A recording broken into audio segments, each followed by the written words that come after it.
Hello dear students, welcome back to my channel Educational Corner. As you are aware that we have started chapter 4 from our science NCERT book Curiosity of standard 8, wherein we have completed part 1 explanation of chapter Electricity, Magnetic and Heating Effect. In part 1 we have learned about that electric current have a magnetic effect and how can we make electromagnets and how can we increase their strength and or how can we make them stronger. So let us read further this chapter, electricity, magnetic and heating effect. Lifting electromagnets. Are electromagnets also used in real life for lifting objects? Lifting electromagnets are strong electromagnets that may be hung to cranes. The crane operator can control the magnet by switching the current on and off. When the current is turned on, the electromagnet lifts the iron or steel objects. When the current is switched off, magnetic field disappears and the objects are released. Lifting electromagnets are widely used in factories and scrap yards to move, lift and sort heavy metals items efficiently. So lifting electromagnets means how can we use electromagnets in our daily life? Are they used for lifting various objects? So the answer is yes, they are used for lifting various objects. When we lift electromagnets, lifting electromagnets are strong electromagnets जो cranes के आगे लगे होते हैं. Crane operator जो होता है उनके हाथ में होता है कि किस तरीके से वो उसको कंट्रोल करें. जब स्विच ऑन होता है और ऑफ होता है, जब स्विच ऑन होता है तो इलेक्ट्रोमैग्नेट जो है वो सारी चीज़ों को, आयरन या स्टील की चीज़ों को लिफ्ट करता है, और जब स्विच ऑफ हो जाता है तो मैग्नेटिक फील्ड जो है वो वीक हो जाती है और वो डिसअपियर हो जाती है और ऑब्जेक्ट्स को छोड़ दिया जाता है. लिफ्टिंग इलेक्ट्रोमैग्नेट्स कहाँ यूज़ किया जाता है? इनको फैक्ट्रीज में, जहाँ पे जहाँ पे बहुत स्क्रैप होता है उस जगह पर, जहाँ पर जैसे चूड़ा वगैरह जो आयरन का होता है बच जाता है स्क्रैप, वो to move lift heavy objects, heavy items efficiently. A step further, we have learned that when electric current flows through a conductor like wire, it produces a magnetic field around it. In higher grades, you will learn even more about this wonderful link between electricity and magnetism, including the exciting idea that just as electricity can produce magnetism, a moving magnet can also lead to an electric current. This deep connection between electricity and magnetism is vital to our daily life as it forms the basis of many devices from electric motors to power generator. तो आपको पता है electric current की हमने बात करी. Electric current जब flow होता है या इलेक्ट्रिसिटी जब होती है, फ्लो होती है, तब उस टाइम पे क्या होता है, अगर एक कंडक्टर के थ्रू एक वायर से फ्लो हो रही है तो वो एक मैग्नेटिक फील्ड प्रोड्यूस करती है. तो यही लिंक जो इलेक्ट्रिसिटी और मैग्नेटिज्म का है ये आप आगे आने वाली क्लास में भी पढ़ेंगे. Does a current carrying wire gets hot? क्या एक वायर जिससे करंट पास हो रहा है क्या वो गर्म हो सकती है? Activity 4.5 let us observe. In this activity we will find a special kind of wire called a nichrome wire. तो हम एक स्पेशल काइंड ऑफ वायर इसमें यूज करेंगे जिसका नाम है निक्रोम वायर.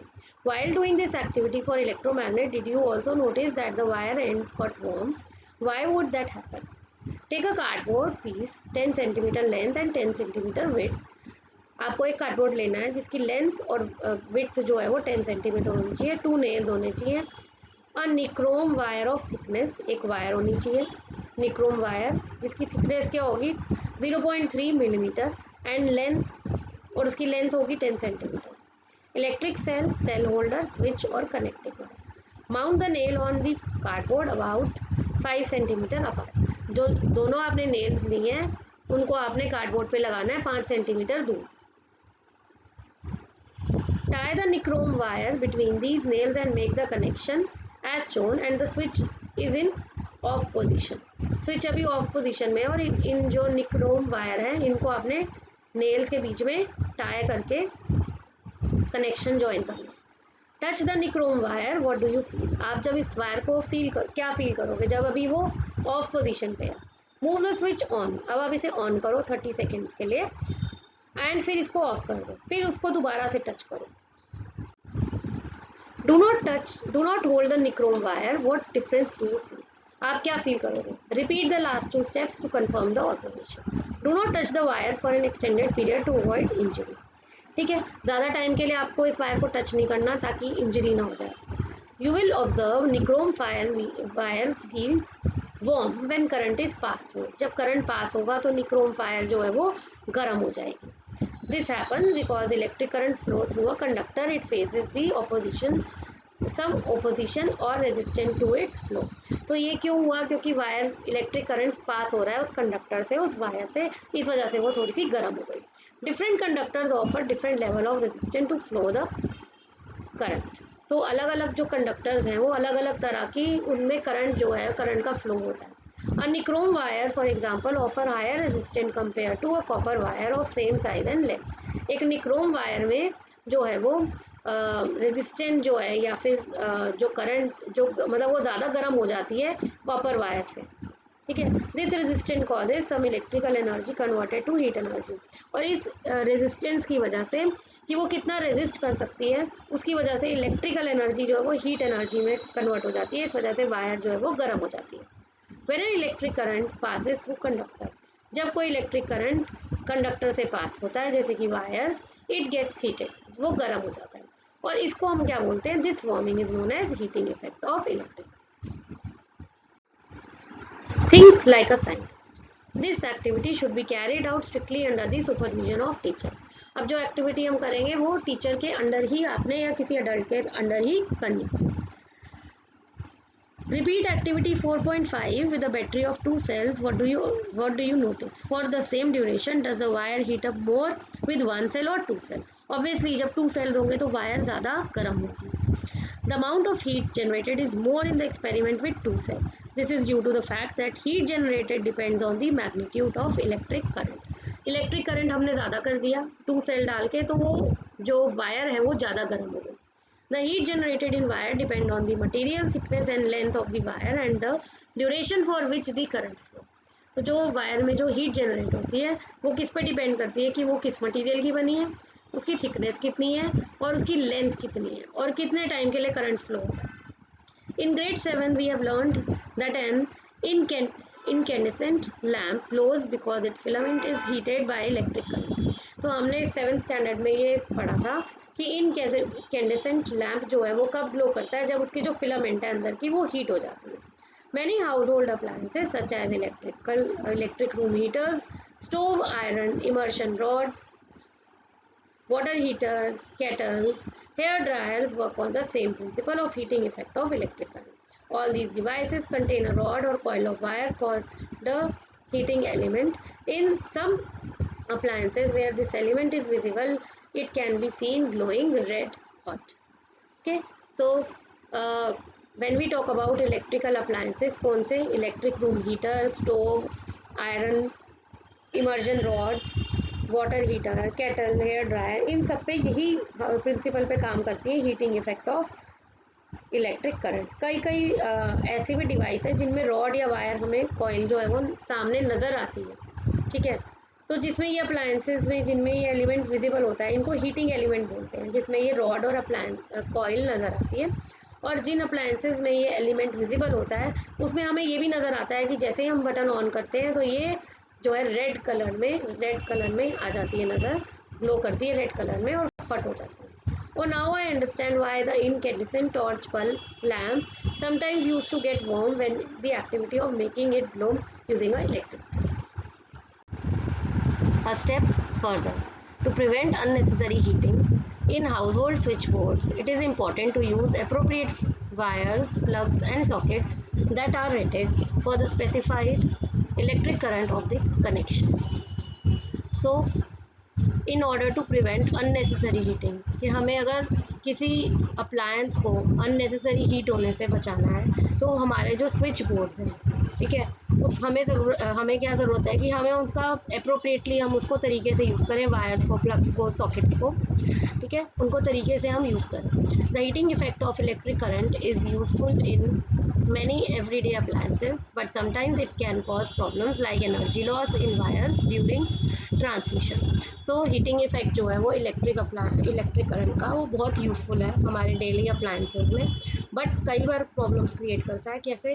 जैसे एनर्जी लॉस हो जाता है वायर्स में ड्यूरिंग ट्रांसमिशन। तो जब हम बटन ऑन करते हैं, जब एनर्जी जो इलेक्ट्रिक करंट ट्रांसमिट हो रहा होता है, तो वायर्स में कुछ प्रॉब्लम हो सकती है जिस वजह से एनर्जी लॉस हो जाता है। Overheating in appliances may cause damage to plugs and sockets where plastic parts may melt or even lead to fire. So अगर हम किसी अप्लायंस को बहुत ओवरहीट कर दें, उस वजह से क्या हो सकता है, प्लग और सॉकेट जो है वो काफ़ी गर्म हो सकते हैं, उसमें डैमेज हो सकता है और प्लास्टिक के पार्ट्स काफ़ी मेल्ट हो सकते हैं और इवन लेड टू फायर, यहाँ तक कि आग तक लग सकती है। In household circuits there are safety devices placed in the circuit to minimise such incident. तो हाउस होल्ड सर्किट में कुछ सेफ्टी डिवाइस भी जो है वो लगे होते हैं ताकि इन इंसिडेंट्स को, जो इंसिडेंट है, इनसे हम बच सकें या इनको हम मिनिमाइज कर सकें, कम कर सकें। Ever heard of beyond household use heating effect of electric current has several industrial appliances. One notable example is in steel manufacturing industry where a specifically designed high temperature furnace and enclosed space built to generate heat uses electric current to produce heat. This is used to melt and recycle scrap steel, converting it into usable steel. So household के अलावा जो है वो industrial appliances में भी इसका use होता है इलेक्ट्रिक करंट का, उसमें भी हीटिंग इफेक्ट इलेक्ट्रिक करंट का होता है। इसका एक एग्जांपल है, example is in steel manufacturing industry में एक फर्नेंस यूज़ होता है। फर्नेंस क्या होता है, एक ऐसी इंक्लोज स्पेस, बंद स्पेस होती है जिसमें हीट जो है वो जनरेट करने के लिए स्पेस दी जाती है, ठीक है। तो हाई टेम्परेचर का furnace which use electric current to produce heat, जब उसको गर्म करा जाता है तो किससे किया जाता है, इलेक्ट्रिक करंट से किया जाता है ताकि वो गर्म हो सके, हीट प्रोड्यूस कर सके, ठीक है। और उसका यूज़ क्या है कि उसमें हम जो भी स्क्रैप है, लोहे का जो स्क्रैप होता है, स्टील का जो स्क्रैप होता है, जो वेस्ट होता है, तो उसको हम रिसाइकल कर सकें या मेल्ट कर सकते हैं दोबारा यूज़, ताकि हम उसको दोबारा यूजेबल फॉर्म में चेंज कर सकें। The portable sources of electricity such as cell batteries are so fascinating. Using these we could light up a small lamp, make a magnet and heat up a wire. तो portable sources जो है, portable मतलब जो हम easily electricity के ऐसे source जो हम एक जगह से दूसरी जगह लेके जा सकते हैं, जैसे सेल और बैटरी, वो using these we can light up a small lamp, make a magnet और हीट अप अ वायर। तो इनसे हम एक लैम्प को लाइट अप कर सकते हैं, लैम्प जला सकते हैं, मैग्नेट बना सकते हैं और किसी वायर को भी हीट अप कर सकते हैं। Yes, but have you ever wonder what is inside these cells and batteries that produce electricity? पर इन बैटरीज और सेल्स के अंदर क्या होता है जिससे कि इलेक्ट्रिसिटी प्रोड्यूस करते हैं? How does a battery generate electricity? एक बैटरी जो है या सेल है वो इलेक्ट्रिसिटी कैसे जनरेट करता है? वोल्टेक cell. A voltaic cell is also known as galvanic cell is shown in figure 4.7. It contains two metal plates made of different material and a liquid called electrolyte placed in a glass or plastic container. So here we have, this is a voltaic cell, picture of a voltaic cell. इसमें to metal plates हैं, ठीक है, और दो जो metal plates हैं इनके अंदर क्या है, इनके अंदर डिफरेंट मटेरियल है, एक मेटल प्लेट ये है और एक ये है, दोनों के अंदर डिफरेंट मटेरियल है और लिक्विड जो इनके अंदर डलता है उसे बोलते हैं electrolyte.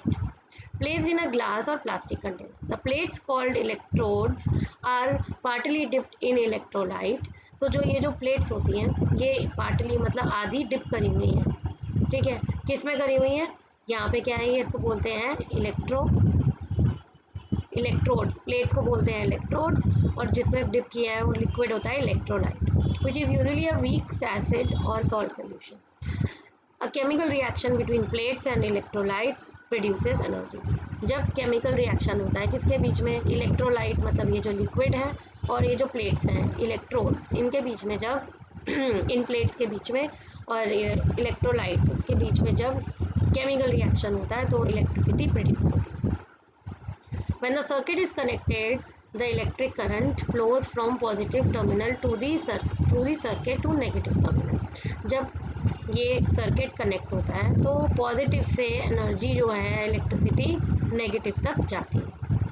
Over time the chemicals get use up and cell stops working. जब ये जो केमिकल है ये जब यूज अप हो जाता है तो सेल जो है वो वर्क करना छोड़ देता है और it is then called dead cell. इसको तब हम बोलते हैं कि ये सेल डेड हो गया and can not supply more electricity, और वो और मोर इलेक्ट्रिसिटी सर्व नहीं कर सकता. कब? जब उसका ये जो लिक्विड है ये ख़त्म हो जाता है, केमिकल जो है ख़त्म हो जाता है, यूज़ अप हो जाता है, तो सेल जो है वो डेड कहलाता है.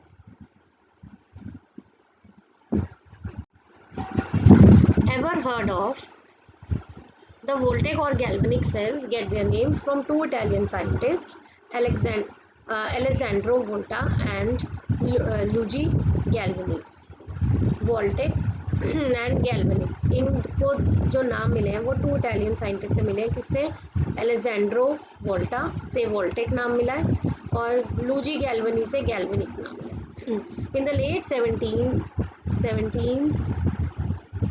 1700s Galvani noticed that a dead frog leg kicked when touched with 2 different metal, copper and iron.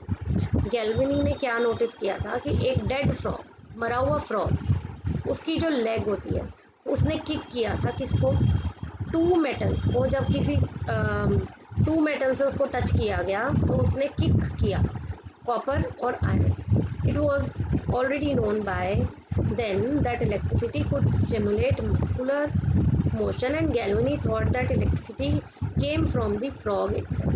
तो तब ये बात होती थी कि इलेक्ट्रिसिटी जो है ना वो मस्कुलर मोशन है, मस्कुलर मोशन से निकली है. और गैल्वनी जो है उन्होंने कहा कि thought the electricity came from frog, और उनको लगा कि शायद ये फ्रॉग की लेग से जो है इलेक्ट्रिसिटी निकल कर आई है. But Volta had a different idea. Volta का आइडिया डिफरेंट था. He believe the electricity came from metal and not from the frog. उसको वोल्टा को क्या लगता था कि इलेक्ट्रिसिटी जो है वो मेटल से बनती है, फ्रॉग से नहीं बनती. To test this he used salt water soaked paper instead of frog leg and still got a electric current. तो इसको टेस्ट करने के लिए उसने क्या किया, उसने सॉल्ट वाटर से भरा हुआ एक पेपर लिया instead of frog leg. Frog leg की जगह एक सॉल्ट वाटर सोप पेपर लिया और तब भी उसे इलेक्ट्रिक करंट मिल गया. This showed that it was the combination of metals and liquid that generated electric current leading to invention of first battery. और फर्स्ट बैटरी इस तरीके से हमारी इन्वेंट हुई. कैसे इन्वेंट हुई?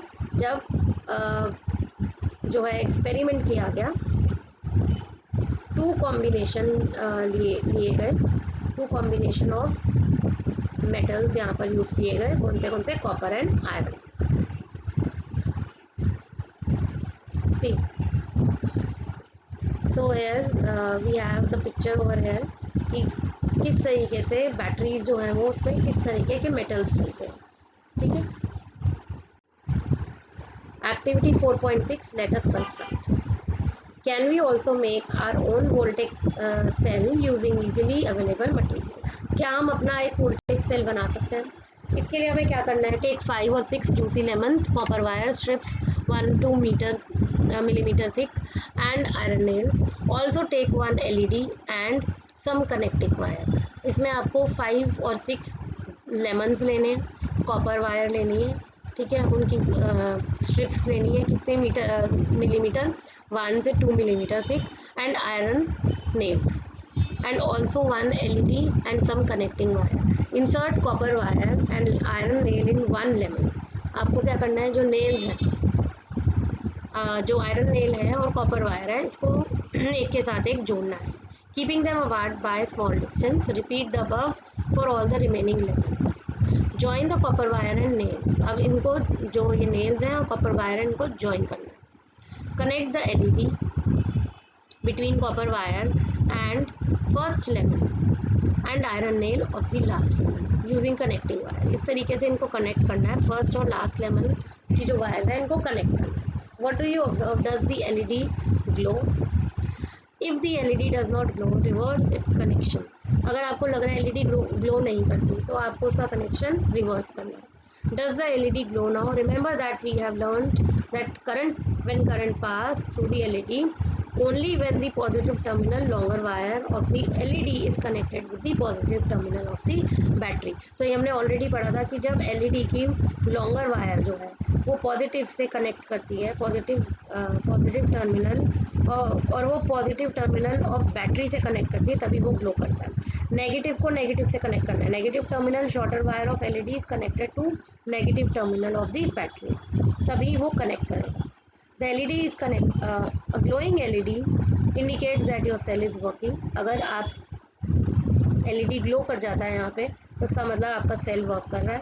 इन this cell the metal electrodes are the copper wires and the iron nails. तो यहाँ पर जो है इलेक्ट्रोड्स क्या है, कॉपर वायर है और आयरन नेल है। द इलेक्ट्रोलाइट क्या है, वो liquid is the lemon juice which helps to conduct electricity. You may also use salt solution instead of lemon juice. तो लेमन जूस इलेक्ट्रोलाइट है यहाँ पे, यानी कि वो केमिकल है, लिक्विड है, जिससे इलेक्ट्रिसिटी कंडक्ट हो रही है। और मेटल क्या यूज हुआ है यहाँ पे, कॉपर वायर और iron. A step further, some common metal pairs for voltaic cells are zinc copper, zinc silver, aluminium copper, iron copper, magnesium copper and lead copper. So some other pair, कि अगर हमें iron का और copper का नहीं बनाना तो और क्या पेयर्स बन सकते हैं, zinc copper, zinc silver, aluminium copper, iron copper, magnesium copper and lead copper. Some metals like copper act as positive electrode, yet some other metals like zinc act as negative electrode. तो कई जो zinc है वो negative electrode का काम करते हैं और copper positive. This is due to the chemical properties we learn about them in higher grades. Now will talk about dry cell. Voltaic cells were an important discovery but they are not convenient for everyday use. ठीक है, वोल्टेक sales जो है ये एक important discovery तो है, पर ये रोज के यूज के लिए नहीं होते। Instead dry cells are one of the most widely used electric cells today. तो आजकल के टाइम में क्या यूज किया जा सकता है इसकी जगह, dry cell. They are called dry because the electrolyte is not the liquid but a thick moist paste. इसको ड्राई क्यों बोलते हैं, क्योंकि इसमें ना इलेक्ट्रोलाइट जो है वो लिक्विड नहीं है, जो केमिकल है वो लिक्विड नहीं है, बल्कि वो एक ड्राई पेस्ट है, मॉइस्ट पेस्ट है। The structure of dry cell is shown in figure 4.9. It consists of zinc container which act as a negative terminal. ठीक है, इसके अंदर क्या है, एक जिंक कंटेनर है जो एक नेगेटिव टर्मिनल की तरह काम करता है। And carbon rod at the centre covered with metal cap, बीच में कार्बन रॉड है, इसके ऊपर एक मेटल कैप लगी हुई है, which act as a positive terminal, इसको बोलते हैं पॉजिटिव टर्मिनल। तो कार्बन रॉड जो है वो मेटल कैप के साथ वो पॉजिटिव है और नेगेटिव है zinc. The carbon rod is surrounded by paste like electrode, so electrolyte. तो इसके अंदर जो है ये एक पेस्ट है जिसे बोलते हैं इलेक्ट्रोलाइट। ठीक है,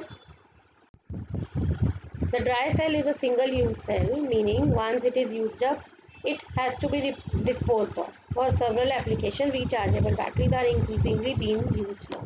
तो ड्राई सेल जो है वो क्या है, सिंगल यूज के लिए है।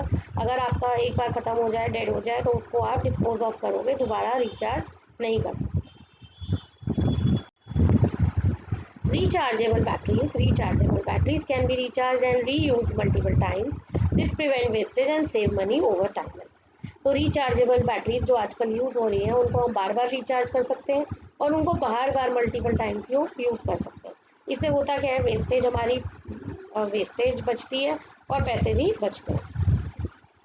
There are many different kind of rechargeable batteries that are used for different application, from small batteries used in watch, phones, to batteries used in laptops, tablets, to bigger batteries that run inverters or drive electrical vehicles.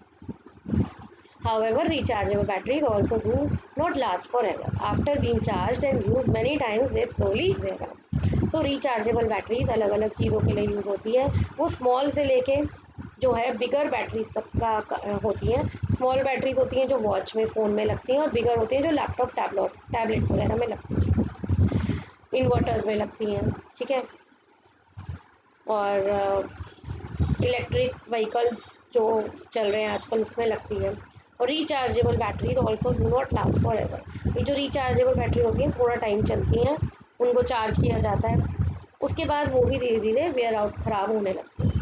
So this is the reason why after a year or two the phone battery requires charging more often।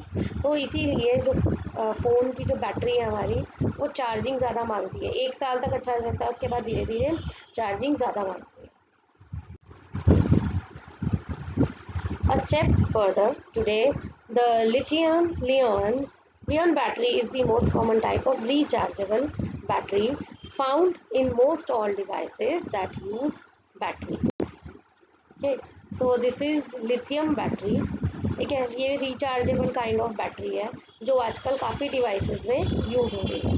These batteries rely on special metal like lithium and cobalt. ये batteries जो हैं ये special metal से बनी है, किससे? Lithium और cobalt से, which are mined and processed in limited parts of world.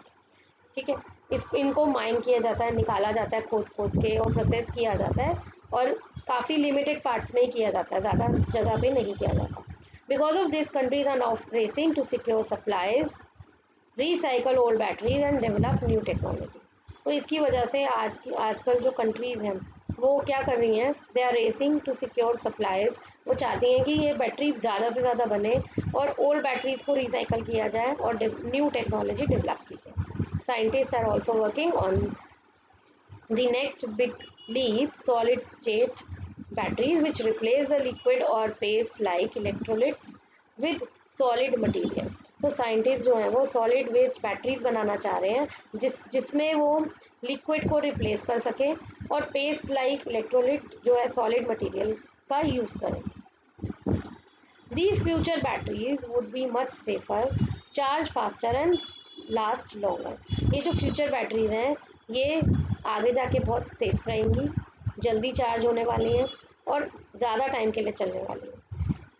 Improved rechargeable batteries are very important as the world moves to developing environmentally friendly sources of electric power।